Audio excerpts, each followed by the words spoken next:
Demeurez en mon amour, comme je demeure en vous. Ainsi tous reconnaîtront que vous êtes mes amis. Demeurez en mon amour, comme je demeure en vous. Ainsi tous reconnaîtront que vous êtes mes amis. Soyez parfaits comme votre Père céleste est parfait. C'est toute une commande, n'est-ce pas?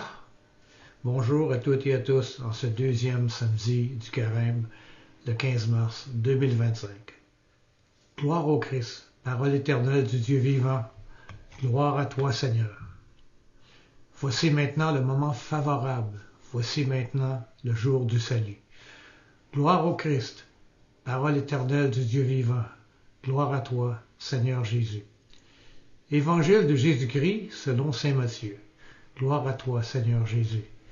Seigneur, purifie mon esprit, purifie mes paroles et purifie notre cœur, à chacune et chacun de nous. En ce temps-là, Jésus disait à ses disciples, « Vous avez appris qu'il a été dit, tu aimeras ton prochain comme toi-même. Eh bien moi, je vous dis, aimez vos ennemis et priez pour ceux qui vous persécutent, afin d'être vraiment les fils de votre Père qui est aux cieux.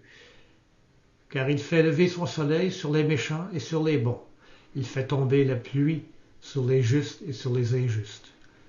En effet, si vous aimez ceux qui vous aiment, quelle récompense méritez-vous? Les publicains eux-mêmes n'en font-ils pas autant? Et si vous ne saluez que vos frères, que faites-vous d'extraordinaire? Les païens eux-mêmes n'en font-ils pas autant? Vous donc, vous serez parfaits comme votre Père céleste est parfait. Louange à toi, Seigneur Jésus.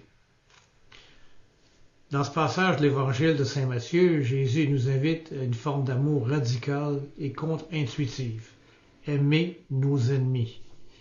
Cette exhortation va à l'encontre de nos instincts naturels, de nos normes sociales habituelles. Pourtant, Jésus nous demande d'élever notre amour au-delà des limites de notre cercle familial et amical, pour atteindre même cette vision de l'amour inconditionnel reflète la nature même de Dieu qui fait briller son soleil sur les bons comme sur les méchants. En nous appelant à cette perfection, Jésus nous encourage à devenir de véritables enfants de Dieu, capables d'un amour qui transcende les divisions et les conflits humains. Cet enseignement, ça nous pousse à réfléchir sur nos propres attitudes envers ceux qu'on considère comme nos ennemis. Sommes-nous capables de voir l'humanité de chacun, même en ceux qui nous ont blessés? Pouvons-nous prier sincèrement pour ceux qui nous persécutent? Voici la question de la semaine. Dans notre vie quotidienne, comment pouvons-nous concrètement manifester l'amour et la bienveillance envers ceux qui nous ont offensés ou qu'on nous considérons comme nos adversaires? Alors, bonne semaine. Dieu vous aime.